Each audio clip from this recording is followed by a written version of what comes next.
The orphan shelter was full of noise, but she sat in the quietest corner like a small shadow. The little alien girl with silver eyes and faint glowing lines on her cheeks. She hugged her thin blanket tightly around her tiny body, as if it was the only thing in the world that still cared about her. Families of different species walked through the shelter, talking to the staff, meeting other children, choosing kids they wanted to adopt. Some children laughed, some played. Some lied about their behavior to impress the visitors, but she didn't move from her corner. She had learned a long time ago that no one came for her. No matter how she tried to smile, no matter how quietly she behaved, no matter how many times she whispered promises like, "I will be good, I won't break things again, I won't glow again," still, no one wanted her. She lowered her head and whispered the same words she whispered every day. Words she believed so deeply that her small heart almost stopped beating with sadness when she said them. "No one will ever adopt me." Her voice was so soft that it almost disappeared in the noise. But someone heard it. A man with tired eyes, a heavy limp, and a past full of battles he never talked about. His name was Mark Haley, a human veteran, a soldier who had seen too many wars, too many explosions, too many friends fall beside him. He had come to the shelter not because he planned to adopt a child, but because he wanted to see if he could still help someone. Anyone, even if it was only for a moment. He thought he had lost his purpose. And he feared he had lost his heart too. He walked slowly, looking at the children around him, until he heard that small whisper. It was not a scream, not a cry, not a complaint, but it hit him harder than any explosion he had ever survived. He turned his head toward the corner and saw her. The little alien girl sitting alone like a forgotten piece of the world. Her silver eyes stared at the floor, her small fingers shaking as if she expected someone to shout at her any second. Mark felt something move inside his chest, something he had not felt in a long time. He walked toward her with slow, careful steps, not wanting to scare her, not wanting her to think he was here to take something away from her like everyone else had done. When he knelt in front of her, she looked up for a second. And that 1 second was enough to break his heart. Her eyes held fear, confusion, and a deep sadness that no child should ever carry. She quickly lowered her gaze again, as if she believed she was not allowed to look at him. Mark spoke gently. "I heard you," he said. She froze. As if those 3 words were dangerous, as if being heard was worse than being ignored. He waited, giving her space to breathe.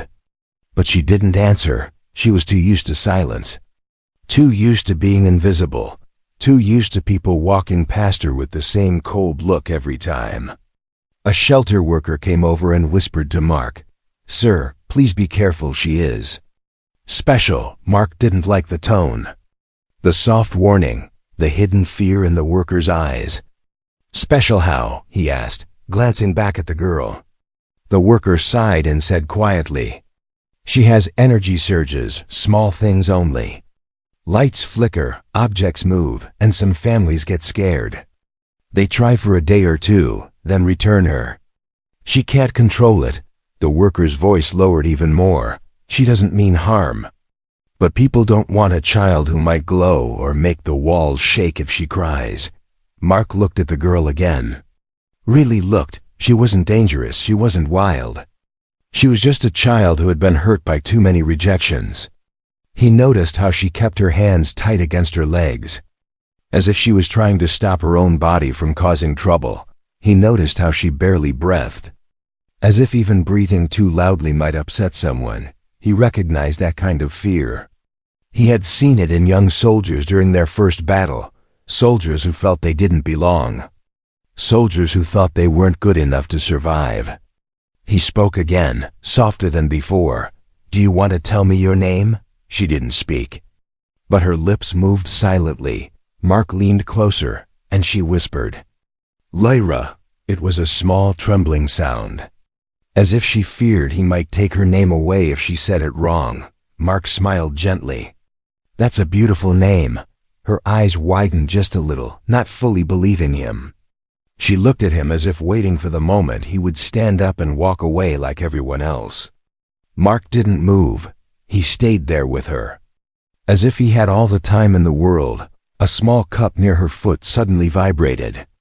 Shaking slightly on the floor, she gasped and grabbed her elbows, scared that she had ruined everything again. Mark did not flinch. He placed his hand gently over hers. Warm and steady. "It's okay," he whispered. "Things move sometimes. It's not your fault." Her eyes filled with something new. Something fragile, hope mixed with fear. Nobody had ever said those words to her before. Nobody had ever seen her energy and said it was okay. For the first time in her life, she felt someone was not scared of her glow. Mark felt the weight of her loneliness, the silence around her, the whisper she thought no one heard, and in that moment he knew one thing clearly. He could not walk away from her, not now, not ever. The part ended with Lyra staring at his hand holding hers, and a tiny trembling breath leaving her chest, as if she had been waiting her whole life for someone like him to hear her whisper. The next morning, the shelter was quieter than usual. Lyra woke up slowly, blinking her silver eyes in the dim light. She thought the memory of yesterday was just a dream. She had dreamed of a human who sat with her, who didn't walk away, who didn't look scared. But dreams like that never came true for her. She never allowed herself to hope too much because hope was the first thing that hurt when it broke. But when she stepped into the hallway, she saw him again, the same human, standing near the front desk, talking to the staff with calm, steady words. Mark Halley turned his head as if he could sense her presence. His eyes softened immediately. Lyra froze. Not sure if she should hide or run back to her room. She wasn't used to people noticing her.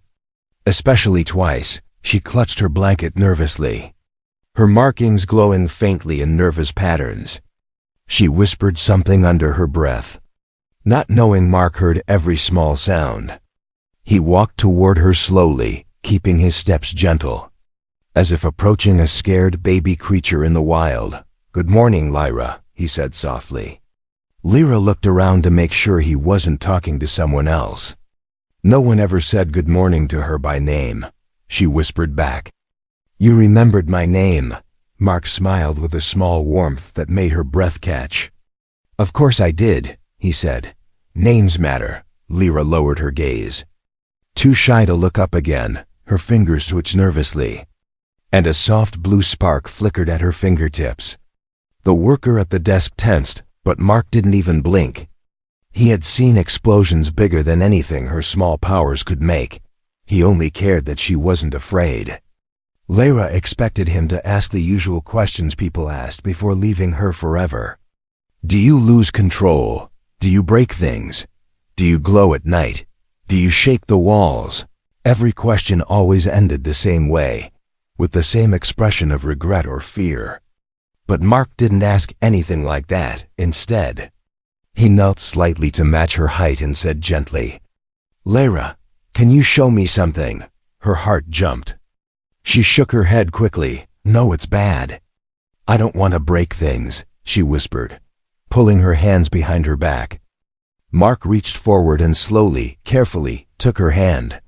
"I'm not afraid," he said. "Show me just a little. Only if you want." She stared at him with wide eyes. And then, very slowly, a tiny shimmer formed around her hand. It looked like soft dust made of stars. Swirling gently in the air, it didn't shake anything. It didn't break anything. It was simply beautiful. Mark watched in awe, not fear, and whispered, "Lyra, it's not a curse." She choked on a breath. "Everyone says it is," she whispered.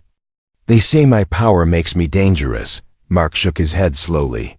"No, it makes you rare," he said. "It means you have something inside you that others don't understand yet." Lyra felt something warm in her chest. Something she hadn't felt in years. She didn't know the word for it, but it felt a little like being alive again. Mark asked the staff for her case file, wanting to understand her story fully.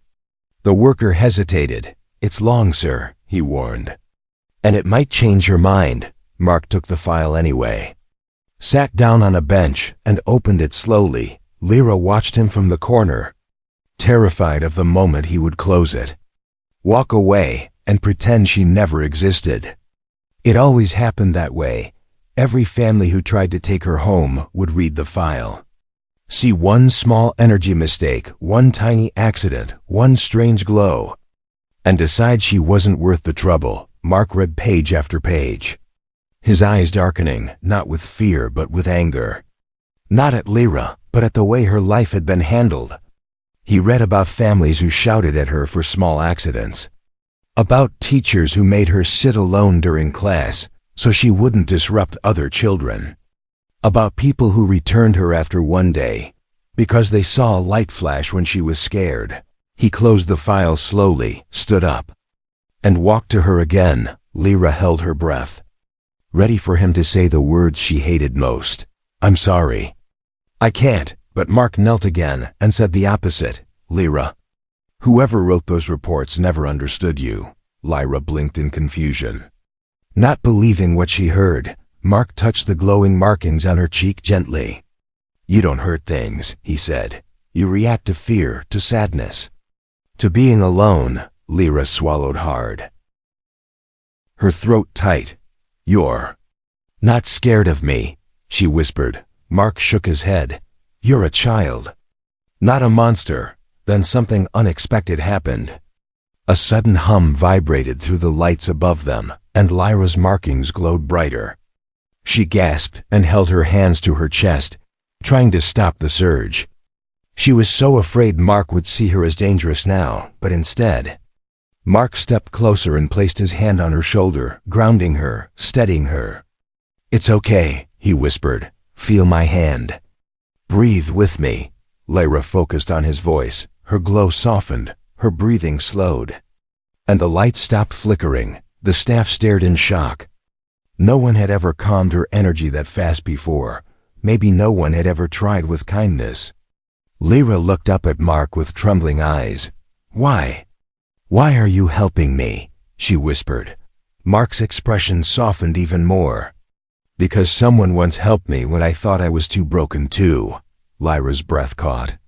Something inside her shifted, a small spark of hope she had buried long ago. The part ended with Lyra stepping closer to him, her voice small and fragile as she whispered, "Please don't leave me like others." Mark placed his hand on her head gently and whispered back, "I'm not going anywhere." Lyra sat beside Mark in the small reading room of the shelter. Her legs hung off the edge of the bench because she was too small to reach the ground. She kept glancing at him from the corner of her eye, checking if he was still there, checking if he hadn't changed his mind. She had seen people stay for 5 minutes, 10 minutes, maybe an hour, but they always left before dinner. They always decided she was too strange, too glowing, too unstable, too much of a problem. But Mark was different. He didn't look away when she glowed. He didn't jump when something moved. He didn't sigh like she was an inconvenience. He sat beside her with calm breathing, like she was a normal child sitting with him on a normal day. Mark opened her file again, reading more carefully this time. Lyra watched his face nervously. Every change in his expression made her heart tighten. She feared the moment he would read something that scared him, something that made him stand up and leave like all the others. She hugged her blanket close, whispering softly to herself, "Please don't go. Please don't go," even though she didn't mean for him to hear it. But Mark's ears were trained to catch small sounds. He looked at her with gentle eyes and said, "I'm here, Lyra," and her heart trembled at those simple words. The file said she had been abandoned at the shelter when she was only 3 years old. It said that her species was sensitive to emotion, that their energy responded to feelings, that their glowing markings reflected fear or sadness. Mark ran his fingers over the notes and thought about how many battles he had fought, how many soldiers he had seen break down from fear, how many people misunderstood what trauma looked like. Lyra wasn't dangerous. She was overwhelmed. She wasn't unstable. she was scared, and she had been scared for years with no one to help her. He closed the file slowly and looked at her again. She was tracing small circles on the bench with her fingertip. Her glow faint but constantly shifting like soft starlight. "Lyra," he said gently. She flinched as if expecting scolding. "Come here," Mark said, patting the seat beside him. She moved carefully, almost silently, and sat so close that her shoulder barely touched his arm. But that tiny touch made her feel warmer inside. Mark asked softly. "Do you know why you glow?" Lyra shook her head quickly. "It's because I'm wrong," she whispered. "Something is wrong with me. So families don't want me." Mark felt his chest tighten. He had heard soldiers say similar things after war. Soldiers who thought their fear made them weak. Soldiers who believed their shaking hands meant they were broken forever. He said gently, "Lyra, you are not wrong." She looked up at him. Confused. "Then why do I glow?" she whispered. Mark replied, "You glow because your heart feels too much." She blinked slowly. "Not understanding," he explained. "Your markings respond to emotions not because you are dangerous, but because you were made to sense things deeply." Lyra's breath shook. "But people get scared when I glow," Mark nodded slightly. "People fear what they don't understand," he said. "That doesn't make you bad." Lyra's eyes filled with quiet tears, glowing softly like drops of light. She wiped them quickly, ashamed to cry in front of him. "Sorry," she whispered. "Sorry I'm leaking light." Mark smiled softly. "You don't have to apologize for shining." Lyra's small heart didn't know how to hold those words. So they settled inside her like something precious she didn't know how to protect. Mark then asked something no one had asked her before. "Lyra, what makes you scared the most?" She hugged her blanket tighter. "When people walk away," she whispered. "When they pretend to like me but then go to the office and say they don't want me anymore." Mark nodded slowly, understanding the pain behind her words. "And what makes you happy?" he asked gently. Lyra froze, as if the question itself was unfamiliar. "Happy," she whispered. She thought hard, her markings flickering as she searched her memories. "When someone holds my hand," she answered in a trembling voice, "because no one holds my hand unless they want me." Mark reached out without hesitation and took her small glowing hand in his larger. "Steady one," Lyra gasped softly, staring at their joined hands like it was something impossible. "Is this okay?" she whispered. "More than okay," Mark said. "You deserve this." They sat together in silence, a soft, warm silence that Lyra had never experienced before. A silence not filled with fear or waiting or counting the seconds before rejection, but a silence where she could breathe without shaking. Suddenly, the lights above flickered slightly. Lyra panicked. Sorry, I didn't mean to," she whispered. But Mark tightened his gentle grip. "I know," he said calmly. "You're feeling something strong. It's normal." She stared at him, surprised that he could read her so easily. Then Mark said something that made her breath stop. "Lyra, I read something in your file." She looked down. "Afraid. It says your energy is rare, almost unknown." Lyra nodded slowly. "People don't like rare things," she whispered. Mark shook his head. "I do," he said. "Rare things deserve someone who can see their value." Lyra's glowing markings brightened with surprise. She whispered, "You think I have value?" Mark replied softly. "More than you know." The part ended with Lyra leaning slightly against Mark's side, her glow warm and steady, and Mark placing his arm around her tiny shoulders, as if protecting a small star that finally found someone brave enough to hold its light. That night, the shelter felt heavier than usual. A cold wind pushed against the old windows, making them rattle softly. The hallways were dim, the lights flickering every few minutes because of the storm outside. Lyra sat on her small bed with her knees pulled to her chest, hugging her blanket tightly as she listened to the wind howl like a lonely creature in the dark. She had lived many nights like this, Nights that felt too long, too empty, too full of fear. But tonight was different, somewhere in the building. She knew Mark was still here, and that thought alone made her heart beat a little easier. But fear did not disappear easily for a child who had been alone for so long. Every creak of the wooden floor made her markings flicker. Every rumble of thunder made her glow brighten and dim again. She whispered to herself, "Don't make the walls shake, don't glow too loud. Don't be scared." But the more she tried to control it, the more her energy trembled under her skin, like a frightened heartbeat trapped inside her glowing lines. Then, something unexpected happened.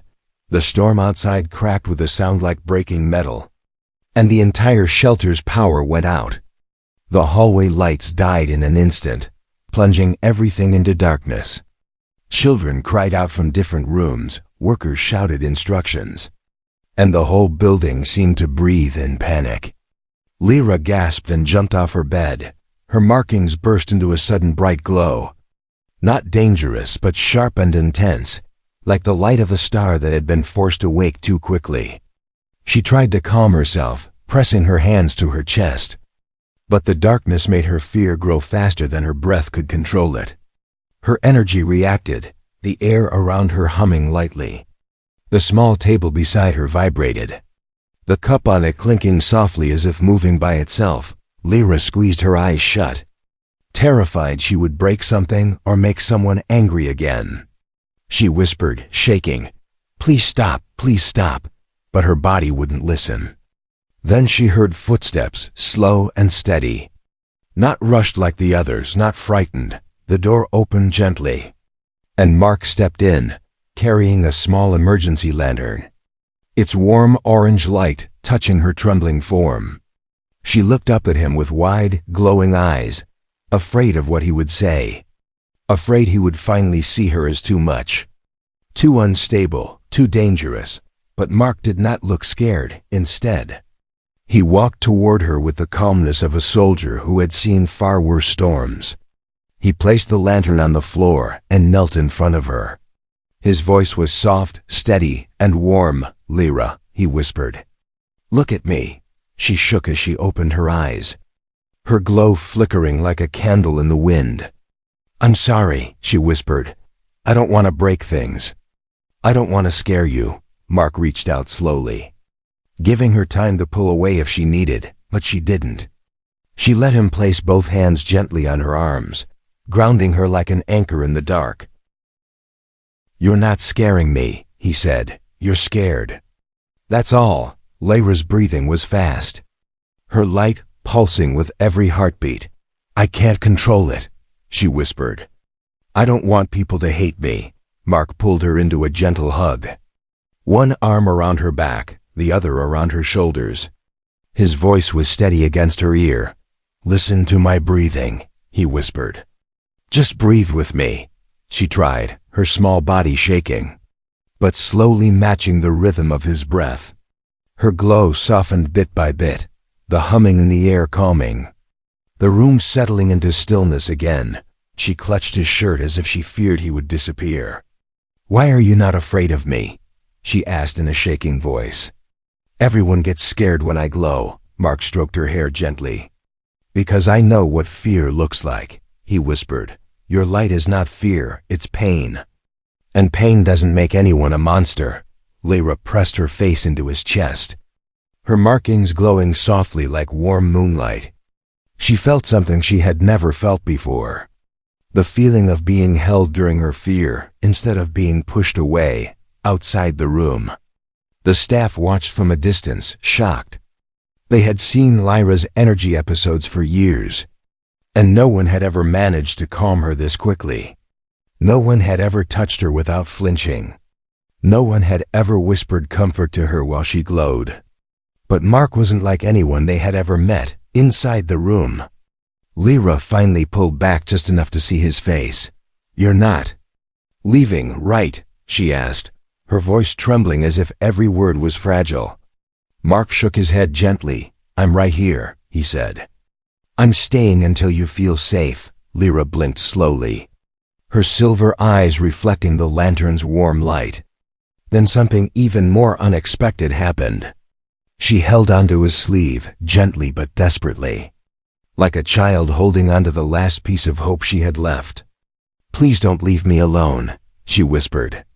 "Please." Mark placed his large hand over her tiny glowing one and said softly, "I won't."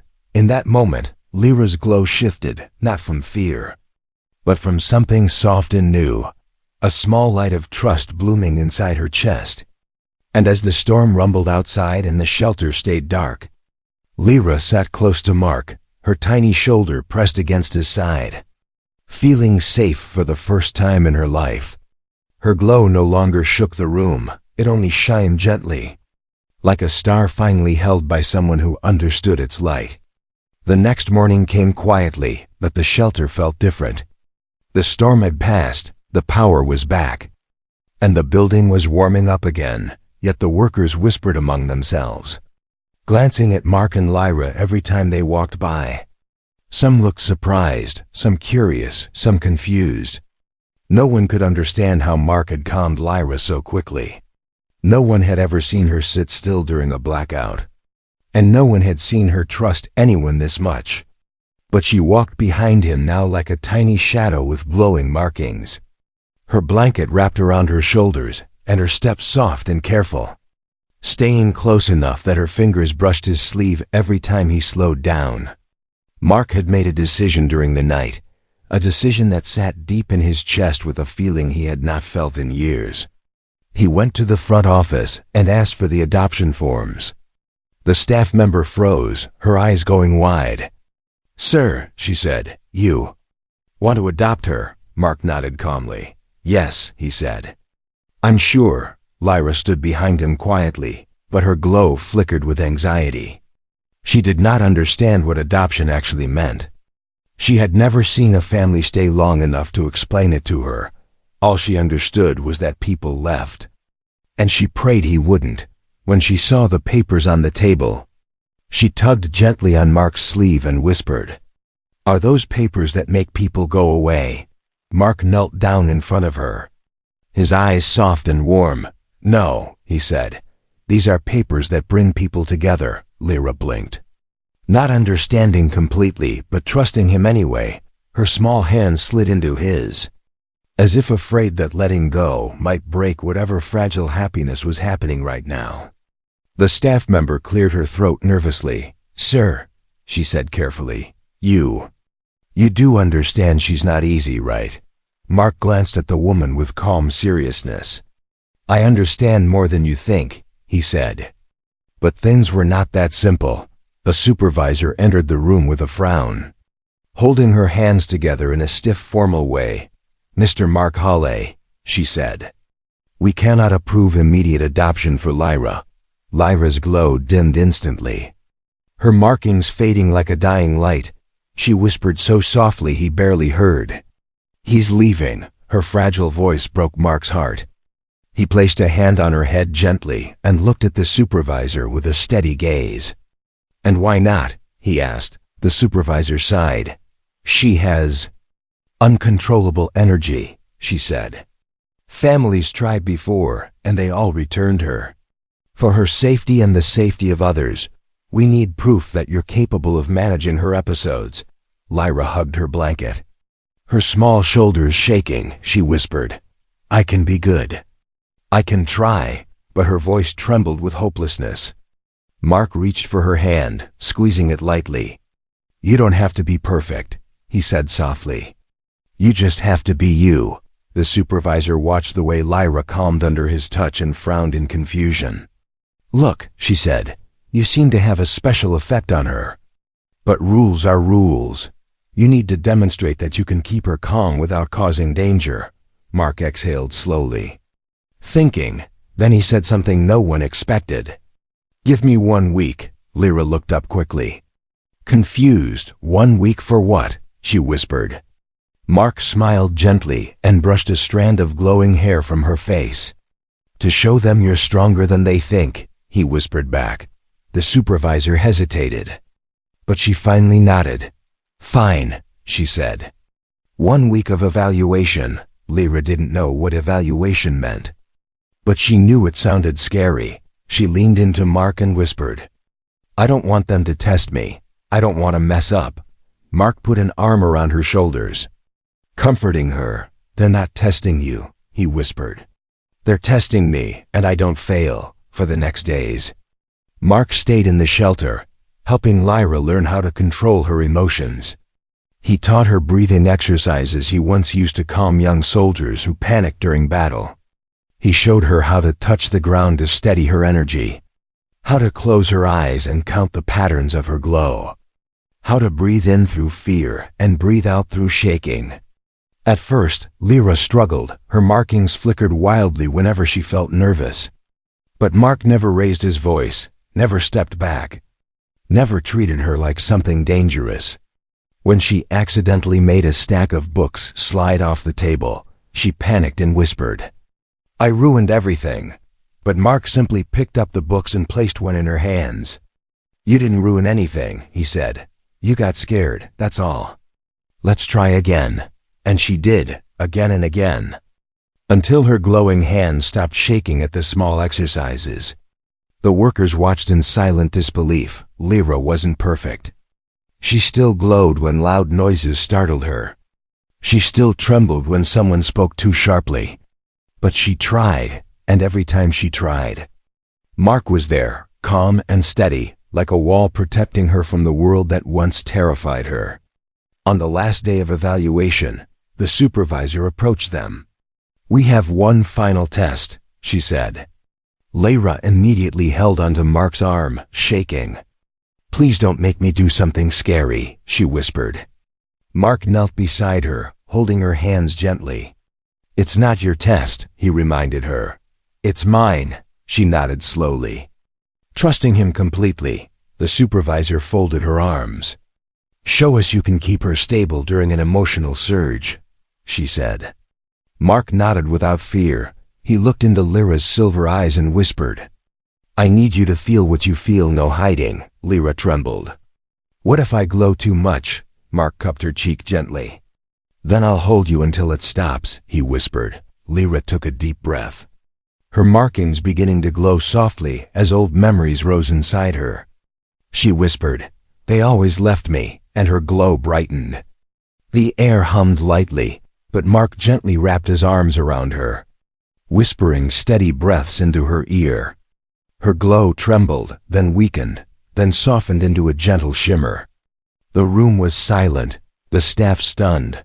Lyra looked up with tears in her glowing eyes and whispered, "I didn't break anything," Mark smiled. "You didn't," he said. "You controlled it." And the supervisor, witnessing something she had never seen before, whispered quietly, "Maybe she really can have a family." Lyra held tightly onto Mark's hand, her markings glowing with the smallest spark of hope she had ever felt.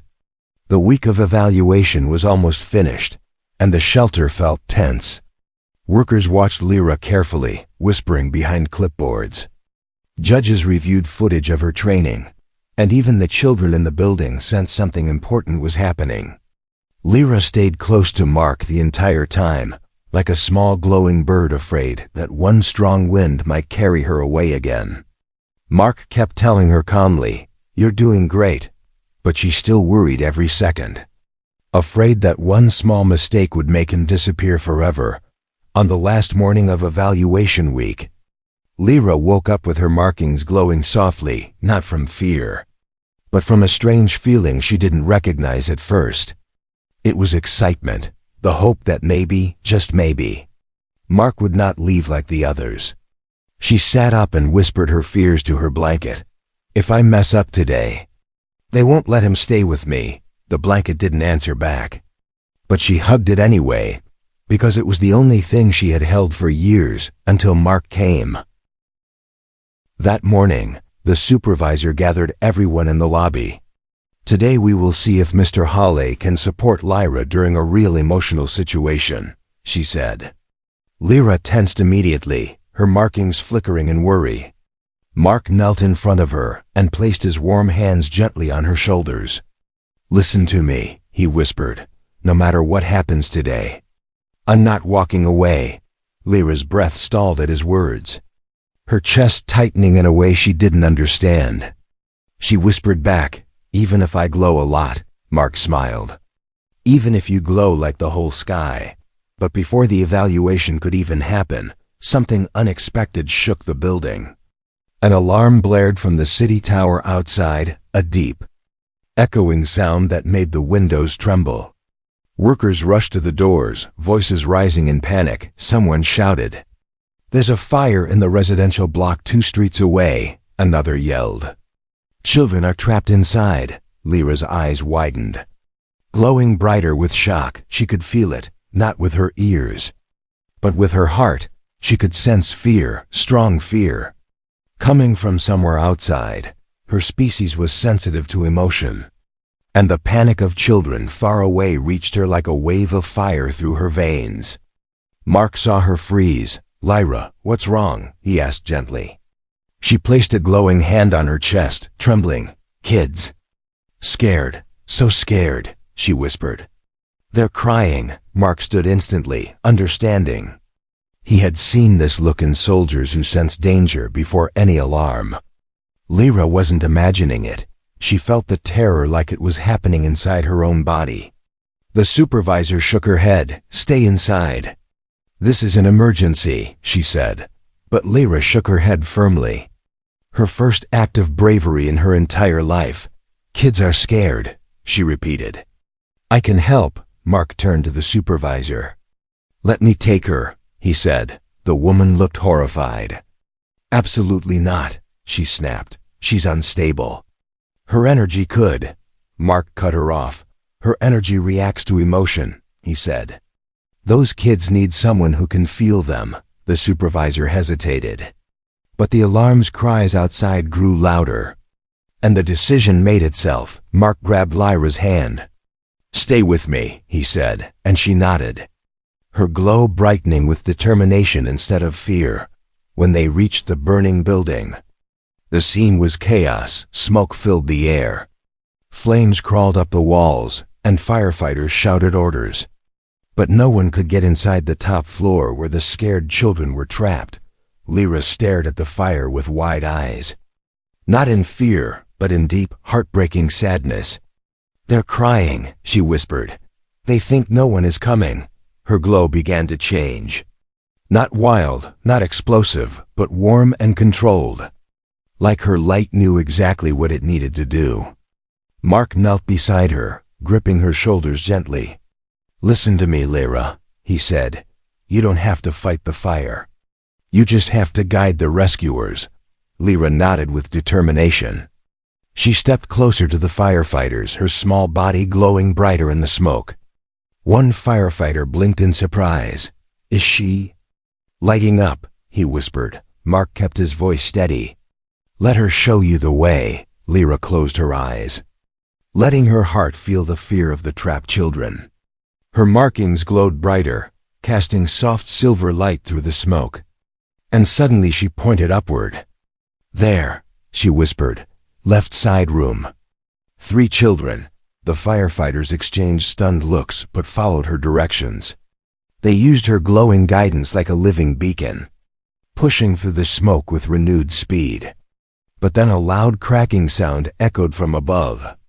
A burning beam collapsed inside the building, heading straight for a firefighter who hadn't seen it.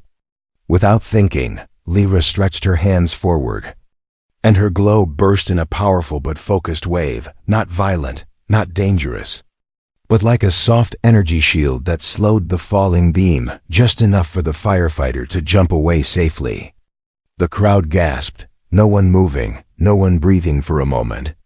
Mark stepped beside her, steady and calm, whispering, "You did it right, Lyra, you helped them." Her glow softened, and she looked up at him with tears in her shining eyes. "I didn't break anything," she whispered. "I saved someone." Mark cupped her face gently. "Yes," he said, "you saved them." Moments later, the firefighters carried the trapped children out. Safe and alive, the crowd cheered, but Lyra didn't look away from Mark. She whispered, trembling with emotion, "Do you still want me after this?" Mark wrapped his arms around her. lifting her gently. "Want you," he whispered, "Lyra. This proves you were born to protect, not destroy." Lyra held onto him tightly, her glow warm and steady, for the first time shining from pride instead of fear. The shelter was silent when Mark carried Lyra back inside. Her tiny arms were wrapped around his neck, her glow soft and warm like gentle moonlight instead of the frightened flashes she once had. The staff, the supervisor, even the other children stared at her with a mixture of shock and awe. They had seen the news report playing on the screen near the entrance. It showed the burning building, the firefighters rushing, the collapsing beam, and the tiny glowing girl who somehow protected everyone with nothing but her heart and her strange, beautiful light. Lyra tucked her head against Mark's chest, trying to hide from all the eyes on her. She wasn't used to being looked at kindly. She didn't understand the soft smiles or the grateful words. She whispered weakly, "Mark, why are they looking at me like that?" Mark held her a little tighter and whispered back, "Because they finally see who you really are." Lyra peeked out slowly, her markings glowing faintly as if unsure of what she was allowed to feel now. For years she had been the child no one wanted, the child who was too bright, too strange, too unpredictable. Now she was the child who saved lives. The supervisor stepped forward, her voice softer than ever before. "Mr. Halle," she said, "we saw the footage. We saw how she responded to the children's fear. We saw how she protected the firefighter." She swallowed and looked at Lyra with eyes that finally held understanding. "It seems we were wrong about her." Lyra's glow flickered nervously, not knowing if this was a good thing or a bad thing. Mark kept a steady hand on her back, grounding her the way he always did. The supervisor took a deep breath and nodded. "The board has made its decision," she said. "Lyra is approved for adoption." Lyra froze completely, her tiny fingers curling around Mark's shirt. She whispered shakily, "Adoption means staying." Mark smiled, his voice almost breaking. "Yes, Lyra. It means staying." Her heart jumped so hard she almost forgot how to breathe. Her markings glowed so brightly for a moment that the room lit up like starlight. Then she looked at the supervisor and whispered, "Do I really get to stay with him?" The supervisor nodded. "Yes, little one. You finally get a home." Lyra turned her face toward Mark slowly, as if afraid this moment might vanish if she moved too fast. Her voice was barely a sound, trembling with disbelief. "Mark," she whispered, "am I really your daughter now?" He placed his forehead gently against hers, his voice warm and steady like a promise that could never break. "Yes," he whispered. "You are my daughter." Lyra gasped softly and covered her glowing mouth with both hands. Her whole small body shook with emotion, not fear, but something new and fragile and beautiful. She whispered, "Someone finally wants me," and the words glowed in her markings like pure light. Mark lifted her gently into his arms, holding her the way a soldier holds something precious after a long battle. Her tiny hands gripped the fabric of his shirt as if she feared he would disappear if she let go. He walked her through the shelter, past the rooms where she once cried alone, past the corners where she whispered to herself that no one would ever want her, past the doors where she watched other children leave with families she wished she had. Now she was the child leaving, but not because someone wanted to test her, not because someone hoped she would behave better. She was leaving because she was loved. Outside, the sky was clearing after the storm, patches of sunlight breaking through the clouds like gentle blessings. Lyra reached out a glowing hand toward the light, watching it reflect off her skin like she was made of soft silver fire. "Mark," she whispered, "does this mean I won't have to sleep alone anymore?" Mark kissed the top of her glowing hair and whispered, "Never again." Her breath trembled, and she rested her head on his shoulder, her glow warming the air around them. When they reached the exit, Lyra pulled back slightly, her glowing eyes searching Mark's face with a question she had been too afraid to ask. Mark, she whispered, did you adopt me because you felt sorry for me? Mark shook his head gently, brushing his thumb across her cheek. No, Lyra, he said. I adopted you because you made me feel alive again. The words hit her heart like soft thunder, filling a place inside her that had been empty for years. She whispered, I thought I was broken. Mark smiled. You were never broken, he said. You were waiting for someone who understood your light. Lyra wrapped her glowing arms around his neck, holding him tightly. I'll be good, she whispered. Mark shook his head and held her even closer. You don't have to be good, he said. You just have to be mine. Her glow softened into the warmest light he had ever seen. A light not of fear or loneliness, but of love. A light that said she finally belonged somewhere. Together, they stepped out of the shelter's doors, leaving behind the loneliness that once held her and walking into a world where she would never be alone again. And as Mark carried his new daughter home, Lyra rested against his chest,